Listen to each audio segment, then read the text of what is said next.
Hey guys, welcome back to the channel. My name is Katelyn, and today we are continuing the 100 Dragon Challenge. So I wanted to do the next one in the series of Apocalypse Dragons. So today we are doing the Famine Dragon. So first off, this is the last of like the 40s, and we're gonna have episode 50 next week. Crazy that we finally made it to the halfway point for the Dragon Challenge. I've been trying to brainstorm a couple of fun ideas for the 50th, so we're probably not going to do either of the mini-series. I just want to do some really big, epic dragon. I have a couple of ideas, so be ready for that. But I can't believe we're already halfway through. Like, I knew this challenge was going to take a long time, but it feels like it also has breezed by in a strange way. And it's really cool to see just how much I've changed as a dragon artist. So today for the Famine Dragon, I wanted to do a really cool, emaciated creature, very thin, lots of bones, lots of cool, like, thinness to it, yeah. And I wanted to address one thing real quick. I've been getting some comments saying that I should read more into the original interpretations in the Bible of the Apocalypse horses. And I mean, I get it to one extent. Like, you can say that most of this is drawn from the interpretation of the Apocalypse, and that's kind of where the 4 horsemen originally came from. But I'm kind of doing my own interpretation of these things, guys, and that's kind of the fun of the challenge. We all want to do some cool different interpretation. But with that said, I did research the Famine Dragon a little bit more just to get a little bit of inspiration, because I didn't want to just make a random very thin dragon, but I'm mostly drawing from the colors of what's described in the biblical Horsemen. But I just want to let you guys know that I'm just kind of interpreting the dragons how I want to, because that's kind of the fun of the challenge. All of us get to make a cool different dragon, and we get to see so many different cool interpretations of it, even if it's like based off of something that's established. So just want to let you guys know. But this one does kind of draw a little bit from the biblical interpretation in terms of at least the coloring. What I did read was this one is the Black Horseman. And I found out, I don't know if this is why it's black, but I did some very brief reading. First off, yes, this is the dragon that has, or the horseman that has the weighing scales, which I accidentally misinterpreted and put on the death dragon. I was thinking to myself, if I ever sell prints of these dragons, I'll probably just like Photoshop out the scales from the death dragon, but you know, whatever, it's been done. So now this one, I wanted to put the scales on the horns and make it look kind of cool. And then I don't know if this is the reason why the horse is black, so don't quote me on this. But one of the little fun facts that I read about famine and the weights and the scales and everything, it had to do with a couple of different aspects when it came to famine.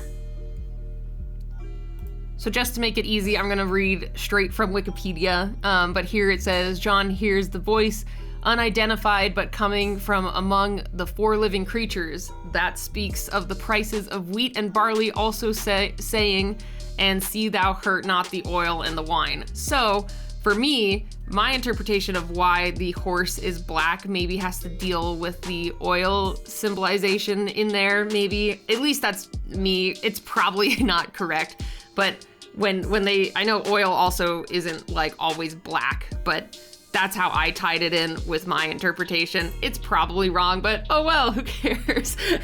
But either way, I really like the idea of making this a Black Horseman, and making it a really cool black dragon. So I wanted to at least incorporate that. I didn't really incorporate any other aspects that are drawn from biblical text except for the coloring and the scales.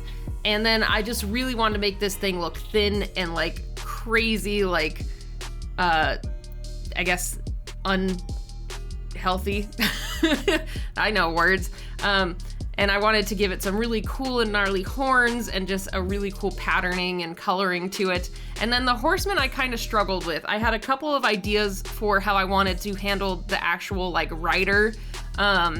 So what I kind of went with was a thin, it looks like, to my interpretation, I wanted it to be kind of like a tax collector or like someone who would control the prices of these crops and grains and things. So I wanted to give them some type of what looks like maybe nicer fabric, but then they're also very thin just because they're also being starved, even though they might be collecting money.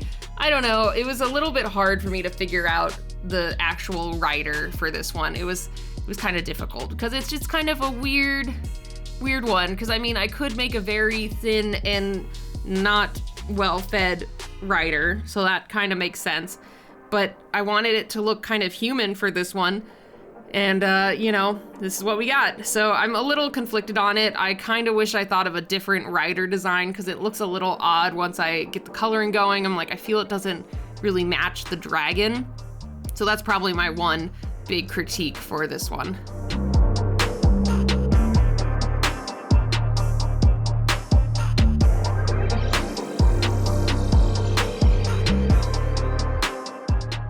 All right, so now with the line art out of the way, it was time to jump in and get some colors picked.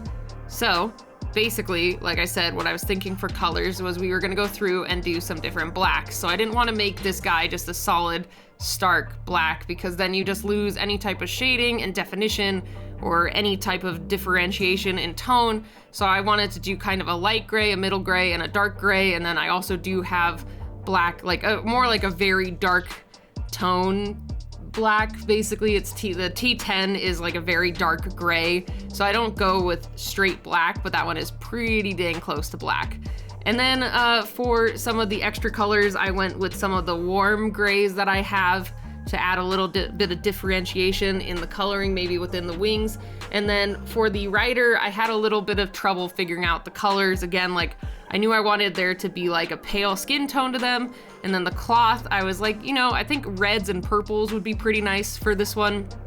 But yeah, I end up being a little conflicted on that later once we get it colored in, because it just feels so different from the dragon, you know? That's my one complaint for this one.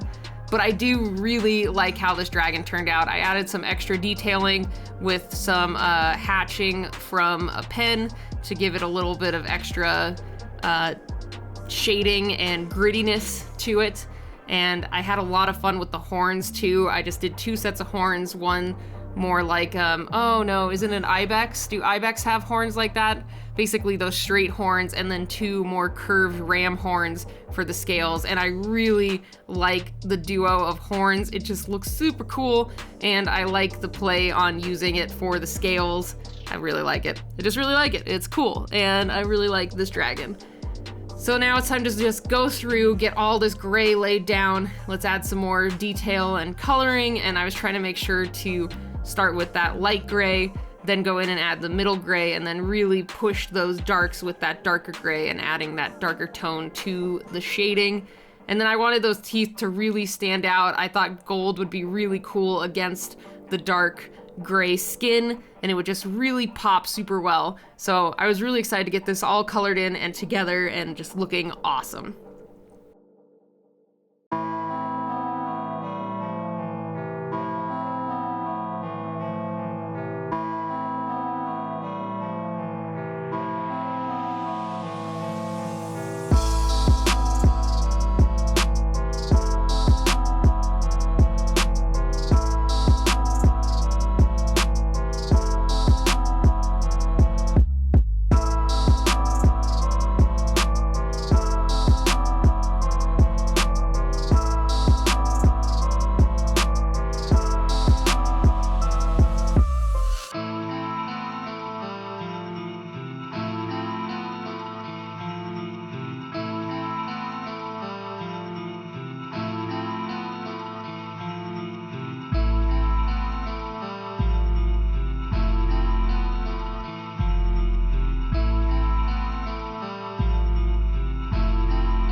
So one other aspect that I didn't really touch on for this design were the cloven hooves in the back. Basically, I wanted to do a dragon that also had like hooved feet.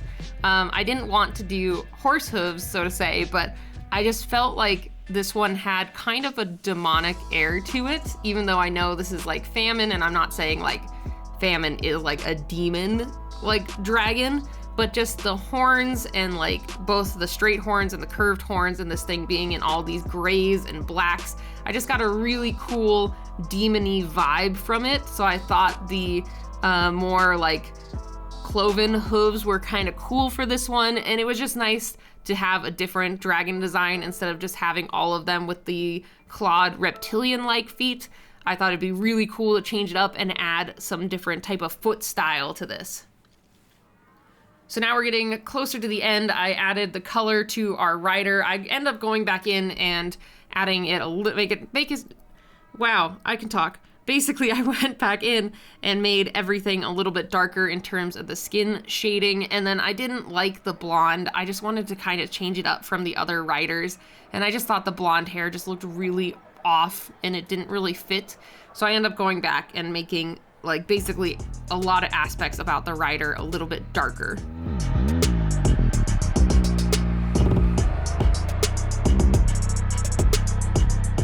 And then I'm going back in and adding some highlights. I want to make sure that we can get some definition. Since this is all gray, I want to make sure you can see where like the wings overlap over the body, and just getting some of those cool highlights on this creature. So we're basically done with the Famine Dragon. This one was pretty fun. I'm a little conflicted on how I feel. I think it looks pretty dope, but there's a couple things I probably would change about it. But either way, this was really fun, and I cannot wait to see what your guys' interpretations of the Famine Dragon are. But let's go ahead and jump in and look at the Cancer Dragons. So you guys had a lot of cute little crab dragons. I absolutely love them. Lots of diversity, lots of cool things. Some of you guys use hermit crabs. I didn't even think about a hermit crab. Really fun ideas. First of all, the Sphernis Joker, I can't pronounce that word. Anyway, really love the armored crab. It's super cool. Looks like a really cool celestial like god thing. Really awesome. And then Mikhail Kristiak, I probably butchered your name too. I just love how your creature is rendered. It's just so cool and so well colored, and I love the anatomy on it. Just overall, like, amazing work for that one. And Hammer's Pace, I couldn't help it. This one is adorable, and I love that you put the claws on the back, kind of like the wings of a dragon, and the face is just the cutest thing. Really love the design. All of you did so great. It was really cool to see a diverse palette of crabs. There were some really cute ones. There were some more really big, intimidating ones. Awesome work, guys.